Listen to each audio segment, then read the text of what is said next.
Welkom terug graad 12. Vandag gaan ons oefening 1.9 doen, bladsy 43 tot 45.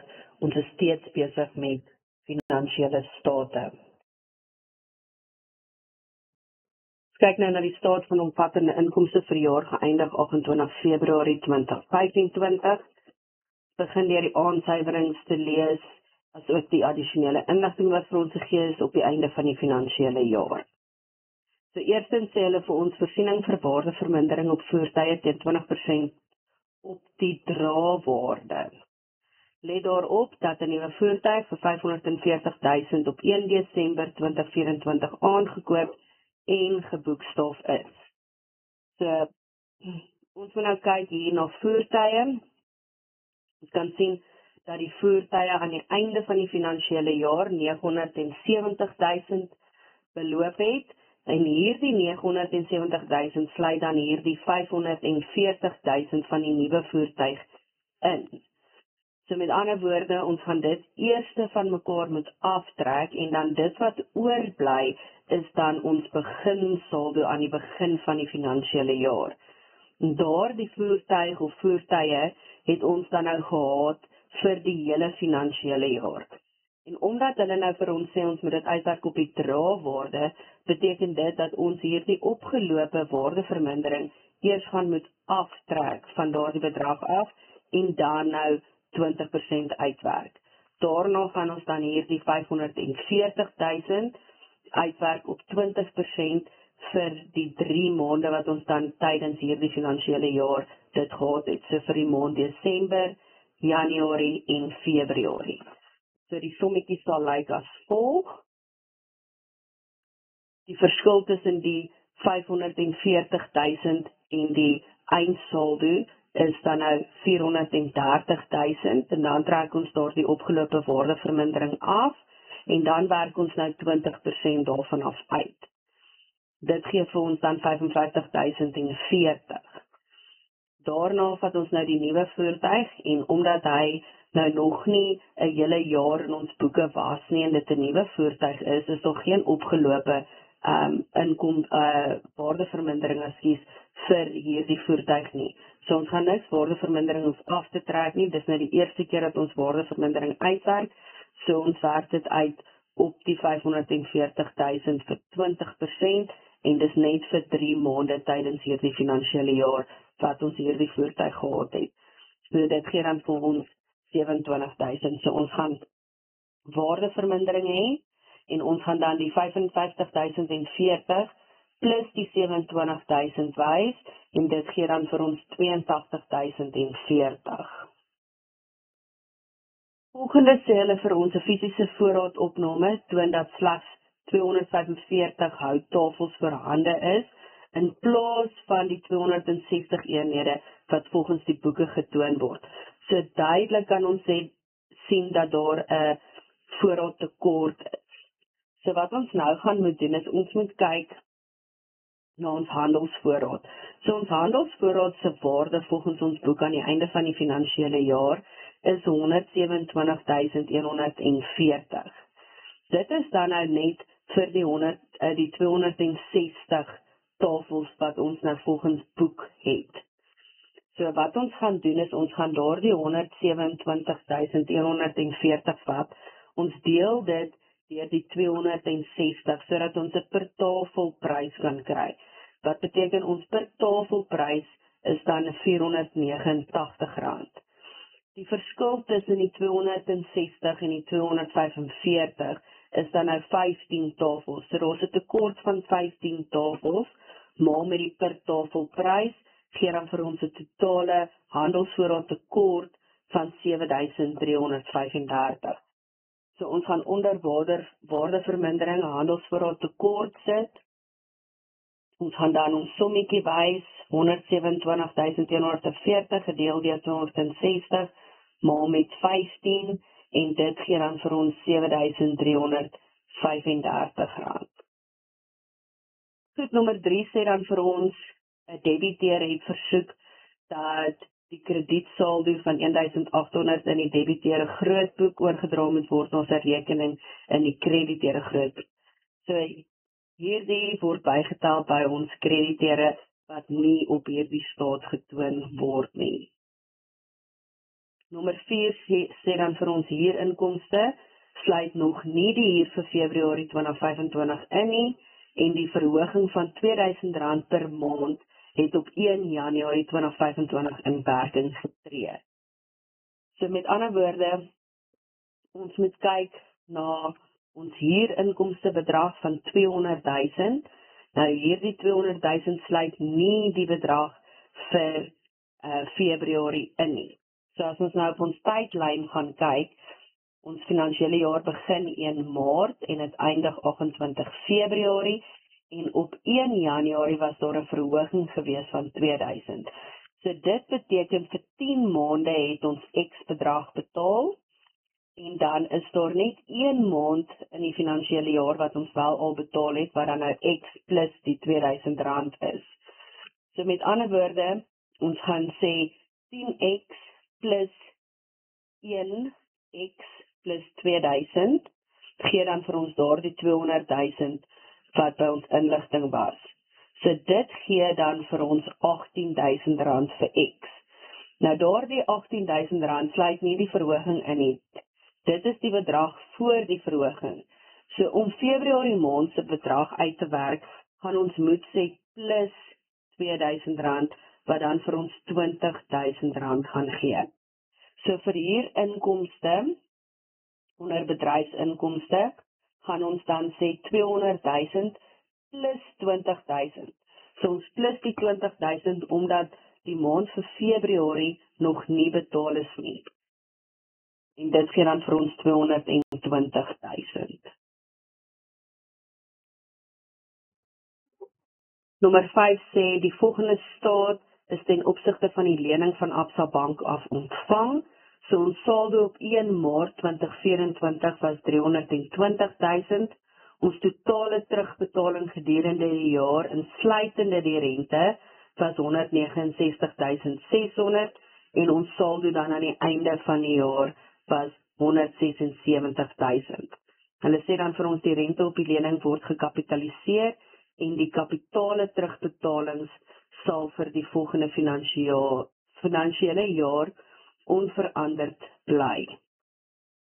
So met ander woorde, ons gaan in die volgende jaar hierdie selfde 169.600 betaal. So om ons sommetjie te maak om die rente te kry, gaan ons sê 320.000 minus die eindsaldo gee dan vir ons 144.000. As ons dan die terugbetaling gedurende die jaar vat en ons trek die 144.000 daarvan af, gee dit dan vir ons die rente wat 25.600 was. So met ander woorde vir renteuitgawe gaan ons dan hê 25.600. Nommer 6 sê inkomstebelasting word bereken teen 28% van die netto wins voor belasting. Die voorlopige belastingbetaling vir die jaar beloop 65.000. Nou, hulle het vir ons reeds hier die netto wins na belasting gegee. So ons gaan nou die inkomstebelastingbedrag uitwerk en as julle kan onthou, gaan ons dan nou sê 176.400 en ons deel dit dan deur 72 en ons maal dit met 28, want die inkomstebelastingpersentasie is 28% en dit gee dan vir ons 68.600. En dan as gevolg van die 65.000 wat ons betaal het ons dan 3.600 te min betaal. Maar vir hierdie staat gaan ons dan nou toon die 68.600 wat afgetrek word. Nommer 9, die persentasie bedryfswins op omset behaal is 26% vir die jaar geëindig 28 Februarie 2025. So omset is ons verkope. So hier kan ons sien ons omset was 990.000. So 26% van daardie 990.000 is dan nou ons bedryfswins. So ons sê 990.000 maal met 26% en dit gee dan vir ons 257.400. So nou kan ons al die ander ontbrekende getalle dan nou uitwerk. Ons weet dan nou dat ons inkomstebelasting was daardie 68.600 en omdat ons dit weet, kan ons dan daardie twee bymekaar plus en dan kry ons 'n netto wins voor belasting van 245.000. Ons kan dan uit die koste van verkope uitwerk. Onthou hulle het gesê ons het 'n 200% winsopslag. So 990.000 maal met 100 gedeel deur 300, want dis daardie 200 plus die 100 en dit gee vir ons 330.000 in hakies, want ons trek dit dan nou af van die omset af en dit gee vir ons 'n bruto wins van 660.000. Ons ander bedryfsinkomste is dan nou net die 220.000 van ons huurinkomste en ons plus dit dan nou by die 660.000 wat vir ons hierdie 880.000 vir ons bruto bedryfsinkomste gee. Dan hier het ons al ons getalle behalwe die diverse uitgawes, so dit gaan dan ons balanserende syfer wees. So ons gaan dan nou hier die wins voor rente uitgawe uitwerk en dit gaan nou wees die net wins voor belasting plus die rente uitgawe en dit gee ons 270.600. Vir rente inkomste gaan ons dan nou die 270.600 vat en ons gaan hier die bedryfswins daarvan aftrek en dit gee dan vir ons 'n rente inkomste van 13.200. So as ons dan ons bedryfsuitgawes wil uitwerk, vat ons bruto bedryfsinkomste en ons trek dan nou ons bedryfswins af en dit gee vir ons 'n totale bedryfsuitgawe van 622.600. So om hierdie balanserende bedrag uit te werk, vat ons dan daardie 622.600 minus al die ander uitgawes. So hierdie 4 uitgawes bymekaar geplus, gee dan vir ons hierdie 271.375 wat ons dan nou aftrek en dit gee vir ons vir diverse uitgawes 351.225. Kyk na 1.9.2 gewone aandelekapitaal se nota. Ons kyk na die inligting wat hulle vir ons gegee het rakende die aandele. So eerstens sê hulle vir ons op 1 Maart 2024, wat die begin van die finansiële jaar is, was 38% van die gemagtigde aandele reeds uitgereik. So met ander woorde, hier by nommer 8 sê hulle vir ons die gemagtigde aandelekapitaal was 200.000 gewone aandele. So met ander woorde, 38% van daardie 200.000 aandele was dan uitgereik aan die begin van die jaar. So dit gee vir ons 76.000 aandele. En dan wanneer ons dit deel met hierdie 418.000 gee dit vir ons 'n gemiddelde uitreikprys van R5.50. So aandele uitgereik aan die begin van die jaar is dan 76.000 en ons het 418.000 daarvoor gekry. Op 1 April het die direkteure 16.000 aandele teruggekoop teen 'n totale terugkoopprys van 100.800. So met ander woorde, ons gaan nou 100.800 deel met 16, wat beteken ons het 'n prys betaal van R6.30 per aandeel. En dit beteken ons het 80 sent meer per aandeel betaal as die gemiddelde prys. Onthou, hier gaan ons nou net die gemiddelde uitreikprys gebruik om dit hier te toon. So ons gaan nou 16.000 in hakies sit, want ons het dit teruggekoop en ons gaan dit maal met R5.50 en dit gee dan vir ons 88.000 wat ons aftrek. Op 31 Mei is 'n interim dividend van 3.000 betaal. Goed, dit raak nou nie die gewone aandelekapitaal rekening nie, dit gaan ons boue inkomste raak. Op 1 Desember 2024 is 'n verdere 65.000 aandele uitgereik teen R7.20 per aandeel. So daar gaan nou 65.000 wees en ons gaan dit maal met R7.20 en dit gee dan vir ons 468.000. So as ons dan nou die sommetjie maak hier en ons sê 76.000 minus 16.000 plus 65.000 gee dit vir ons 'n totaal van 125.000 aandele wat uitgereik is aan die einde van die jaar en dit gee dan vir ons 'n bedrag van 798.000. So as dan nou kyk na die behoue inkomste, gaan ons dan nou begin deur te sê die finale dividende wat aanbeveel was.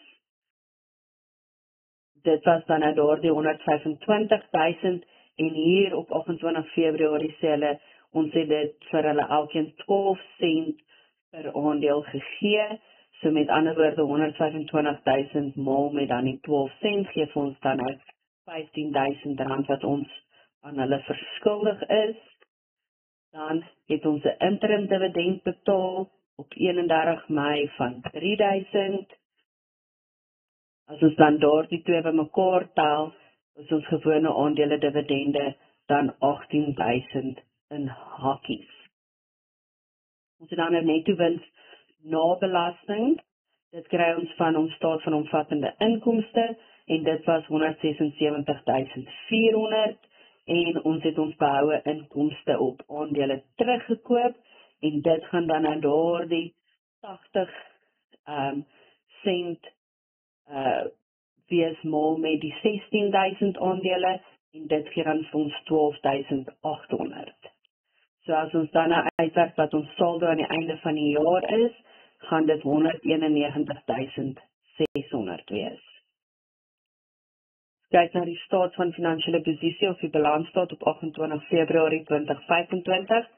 Ons gaan net na die deel kyk wat ekwiteit en aanspreeklikhede het. Ons begin met aandeelhouers vir ekwiteit en onder dit gaan ons hê gewone aandelekapitaal. Ons het reeds hierdie nota gedoen en dit het dan vir ons 798.000 gegee. Ons het ook behoue inkomste reeds gedoen en dit het vir ons 191.600 gegee. So wanneer ons dan hierdie twee bymekaar tel, is dit nou ons totale aandeelhouers ekwiteit en dit is 989.600. Nou bedryfslaste gaan ons dan hê handels en ander betaalbares. Dit gaan dan nou hierdie krediteure kontrole wees. So ons gaan 32.000 plus 1.800 plus 3.600 plus 15.000 en dit gee ons 52.400. Ons lening betaalbaar binne 12 maande. So ons kyk na die inligting wat hulle vir ons gegee het, gaan ons dan nou die beginsaldo en die eindsaldo van mekaar aftrek en dit gaan dan vir ons 144.000 gee. Oortrokke bank, ons oortrokke bank is 0, ons het nie 'n oortrokke bank nie. So as ons dan nou hierdie bymekaar tel, gaan dit vir ons bedryfslaste gee. Voor dit wil ek net eers kyk na hierdie lening van Absa Bank. So hoe ons dit uitwerk is ons vat die eindsaldo minus die 144.000 en dit gee dan vir ons 32.000 wat onder ons nie bedryfslaste gaan val nie. So dit gee dan vir ons 'n totaal vir nie bedryfslaste van 32.000 en 'n totaal bedryfslaste van 196.400. Dit gaan dan vir ons 'n totaal gee vir ons ekwiteit en aanspreeklikhede van 1.218.000.